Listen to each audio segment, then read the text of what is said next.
Mitchell Marsh ने again toss जीत के bowling का फैसला किया। कमेंटेटर में शानदार एंट्री डेविड वार्नर की, उन्होंने मैच में कमेंटेटरी की।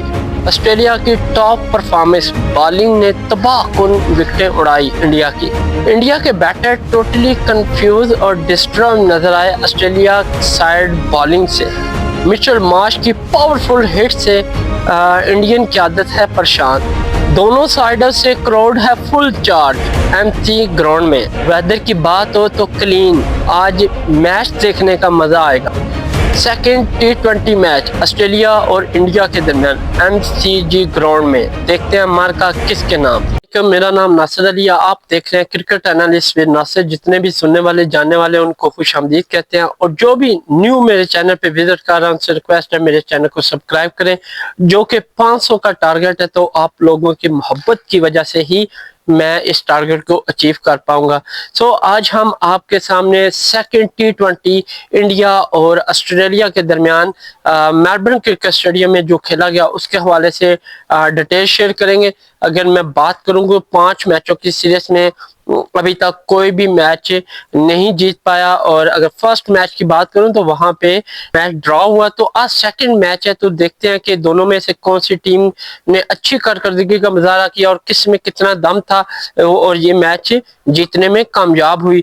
तो दोनों टीमों की बात करूं तो T20 साइड दोनों की बेहतरीन थी, और खिलाड़ी दोनों ने ही बड़े सोच समझ के और अच्छी पोजीशन के साथ टीम मैदान में उतारी है। तो यहाँ पे मैं अगर बात करूं टॉस की, तो ऑस्ट्रेलिया ने टॉस जीत के पहले बॉलिंग का फैसला किया। मिचेल मार्श हमेशा टॉस जीत के पहले बॉलिंग का फैसला करते हैं, और देखते हैं कि इस ह्यूज एमसी ग्राउंड में कौन सी टीम फातेह करार पाती है। तो यहाँ पे क्राउड की भी बात हो तो क्राउड बहुत चार्ज था, चाहे इंडिया साइड हो या ऑस्ट्रेलिया साइड हो, दोनों टीमों के ही क्राउड एक दूसरे को सपोर्ट कर रहे थे और परचमों के साथ ग्राउंड में मौजूद थे। तो यहाँ पे मैं सबसे पहले दोनों टीमों का 11 साइड बताऊंगा कि कौन सी 11 साइड स्ट्रॉन्ग है। सबसे पहले मैं शुरू करूंगा इंडिया से। तो इंडिया का ओपनिंग स्टार्ट शुभमन गिल और इनके साथ अभिषेक शर्मा, दोनों ही स्ट्रॉन्ग बैटर हैं और लॉन्ग हिटिंग वाले हैं। साथ में संजू सैमसन इनके पास मौजूद है। कैप्टन की बात करूं तो सूर्या कुमार यादव भी अपने जोर दिखाएंगे अपनी कैप्टनेसी के साथ, और उसके बाद तिलक वर्मा इनके पास मौजूद है, अच्छे बैटर हैं, ये भी लॉन्ग हिटिंग करते हैं। साथ में अक्षर पटेल ऑलराउंडर है, बैटिंग और बॉलिंग दोनों ही करते हैं, और ये भी एक अच्छा नाम कमाया इन्होंने कम वक्त में, और बड़ी अच्छी बैटिंग करते हैं। हर मैच जितने भी मैंने मैच देखे, चाहे ओडीआई हो लास्ट, तो 50, 30, 40 इतने स्कोर ये कम से कम लाजमी करके जाते हैं। तो बॉलिंग की तो क्या ही बात है। साथ में इनके पास हर्षित राणा मौजूद है, फास्ट बॉलर है, और ऑस्ट्रेलिया की विकेट्स पे ये काफी ज्यादा फेवरेट करार दिए जा रहे हैं, लेकिन अभी तक इन्होंने कोई बड़ा स्पेल करने में वो कामयाबी नहीं दिखाई। अलबत्ता बैटिंग के भी थोड़े बहुत जोर दिखाते हैं साथ में। उसके बाद स्पिन बॉलिंग की बात करूं तो कुलदीप यादव, वरुण चक्रवर्ती इनके पास मौजूद है। उसके बाद शेवन दो मौजूद है, ये भी ऑलराउंडर है और बॉलिंग बैटिंग दोनों करते हैं। उसके मोस्ट सीनियर बॉलर जो कि जसप्रीत बुमराह वो भी मौजूद है, और देखते हैं सेकंड T20 में वो क्या जोर दिखाने चाह रहे हैं। तो ऑस्ट्रेलिया के खिलाफ आया कि ये जो इंडियन 11 साइड है ये कामयाब हो पाएगी या नहीं। अगर एमसी ग्राउंड की बात करूं तो यहाँ पे ऑस्ट्रेलियन ट्रैक बहुत ज्यादा अच्छा है और इंडिया का इतना खास नहीं है। बड़ी ग्राउंड है, जिसने 6 लगाने हैं वो अपनी हिम्मत से ही लगाएगा। उसके बाद ऑस्ट्रेलियन साइड की बात करूं तो इनकी भी वही साइड है जो कि इन्होंने फर्स्ट T20 में खिलवाई। अगर मैं बात करूं ओपनिंग मिचेल मार्श जो कि ऑस्ट्रेलियन कैप्टन की क़यादत कर रहे हैं, साथ में ट्रेविस हेड इनके पास मौजूद हैं। उसके बाद जोश इंग्लिश हैं और टिम डेविड भी अपने जोर दिखाएंगे। मिचेल ओवन शामिल है इनके पास, ऑलराउंडर है। माइकल स्टोनस इनके पास मौजूद है और ये भी ऑलराउंडर, दोनों ही तगड़े बैटर और तगड़े बॉलर हैं, अच्छा स्पेल करते हैं बॉलिंग में भी।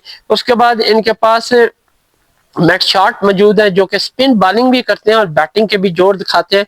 इनको इस दफा इन्होंने 6 नंबर पे लेकर आए हैं। अगर आपने लास्ट ओडीआई देखे हो तो वहां पे मैट शॉट को ओपनिंग फेस करवाई गई थी या फिर वन डाउन इनको चेस करवाया था, तो वहां पे भी वो काफी ज्यादा कामयाबी इन्होंने समेटी है, रन्स किए हैं।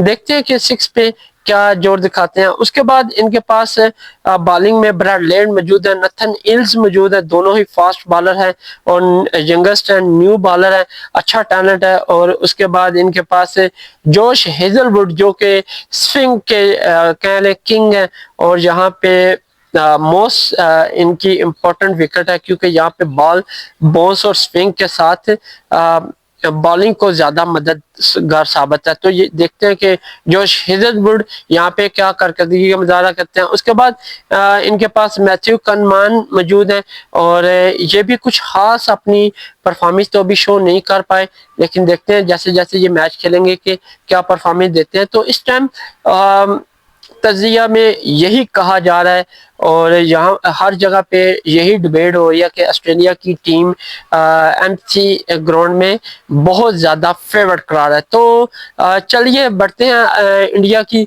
फर्स्ट इनिंग की जानिब। उसके बाद इंडिया ने अपनी इनिंग का आगाज किया शुभमन गिल और अभिषेक शर्मा के दरमियान। तो इन दोनों के दरमियान पार्टनरशिप का आगाज हुआ, जस्ट 20 रन की ही पार्टनरशिप लगी और उसके बाद इंडिया का वो हाल हुआ जो आपने कभी तस्वर भी नहीं किया होगा जस्ट एक प्लेयर के। तो यहाँ पे अगर शुभमन गिल की बात करूं, फर्स्ट शिकार हुए जोश हेजलवुड का और बड़ी ही अच्छी स्विंग की उन्होंने और उनकी बॉल इतनी ज्यादा स्विंग हो रही थी कि इंडियन बैटर उसको खेलने में टोटली नाकाम हुए।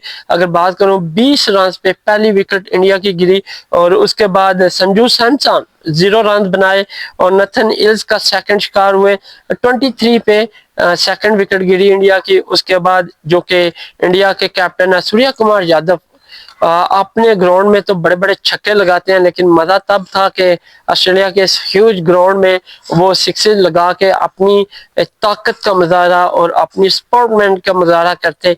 एशिया कप में तो बड़े हाथ नहीं मिलाते थे और वहां तो आप बड़ी आकड़ खान थे, ये थे वो थे।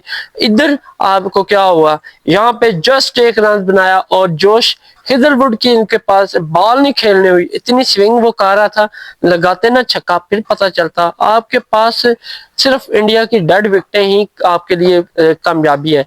ना आप इंडिया इंग्लैंड में खेल सकते हो, ना ऑस्ट्रेलिया में, ना साउथ अफ्रीका में, बस आप डेड विकेट अपने मुल्क में बनाते हो वहां पे खेल के। तो वाह वाह जी, बड़े प्लेयर हैं, बड़े प्लेयर हैं। मजा तो तब आता है जब हेजलवुड को आप सिक्सेस लगाते तो पता चलता। उसकी बॉल इतनी स्विंग हो रही थी कि आप लोगों ने गवारा ही नहीं किया कि उसको हिट करने की कोशिश करें और उल्टी सीधी शॉट खेल के पवेलियन लौटे। तो यहाँ पे 32 रन पे थर्ड शिकार हुआ और उसके बाद तिलक वर्मा जो कि बड़े बैटर करार देते हैं उनके कमेंटेटर के, ये एक बड़ा नाम है।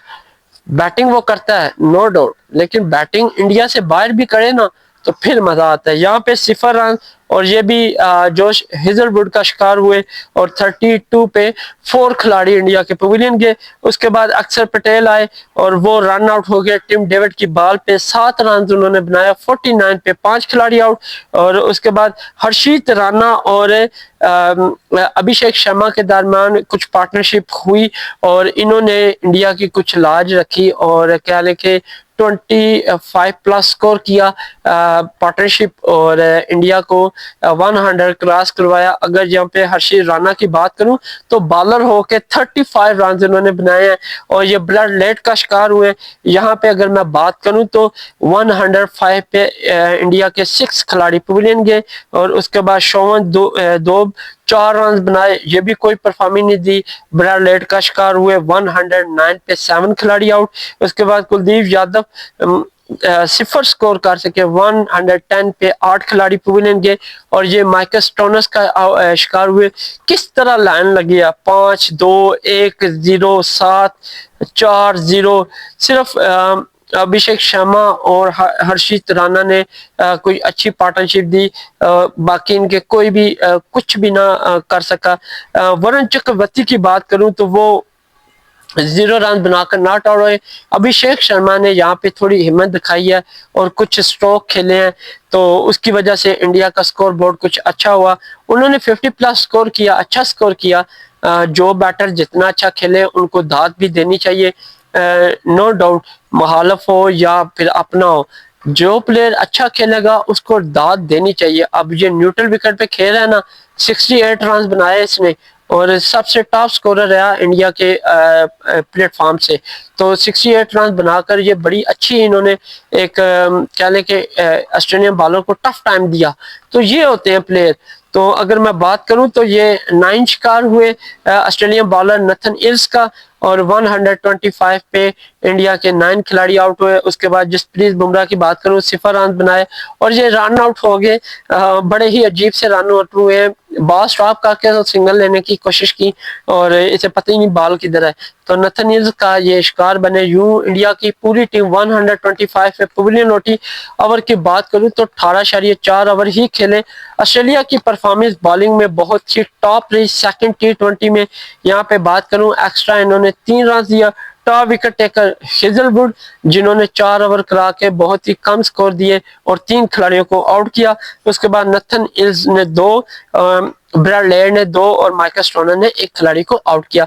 तो ऑस्ट्रेलिया अपनी इनिंग का आगाज करने आया और 125 के ताकत में उन्होंने इनिंग का आगाज किया।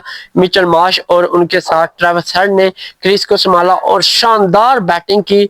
यकीन माने मजा आ गया। ऐसा पता चल रहा था कि मैं हाइलाइट्स देख रहा हूँ लास्ट टूर में, जब लास्ट ईयर में टूर हुआ था मुझे ऐसा फील हो रहा था कि मैं वो हाइलाइट्स देख रहा हूँ। जस्ट कह लें आप 4.3 ओवर में 51 रन इन्होंने। अभी पावर प्ले को भी 2 ओवर पड़ते हैं, एक तो लगा हुआ था और एक इसके बाद।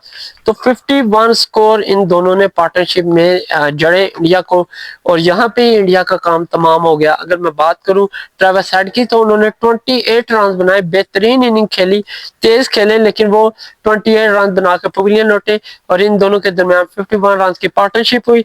वरुण चक्रवर्ती का ये शिकार हुए। उसके बाद मिचेल मार्श और जोश इंग्लिश के दरमियान पार्टनरशिप का आगाज हुआ और मिचेल मार्श ने जिस तरह धोया और उनके बैट की रफ्तार इतनी तेज थी, 150 प्लस जा रही थी जब वो सिक्सेस लगाते थे या 4। तो उन्होंने ना देखा जसप्रीत बुमराह, ना देखा वरुण चक्रवर्ती, ना देखा हर्षीत राणा, सबको ही उसने धोया। खास तौर पे तो कुलदीप यादव को उसने बहुत ज्यादा धोया और बेहतरीन पार्टनरशिप लगाई। इन दोनों की बात करूं तो 87 रन पे मिचेल मार्श पवेलियन गए और ये कुलदीप यादव का ही शिकार हुए।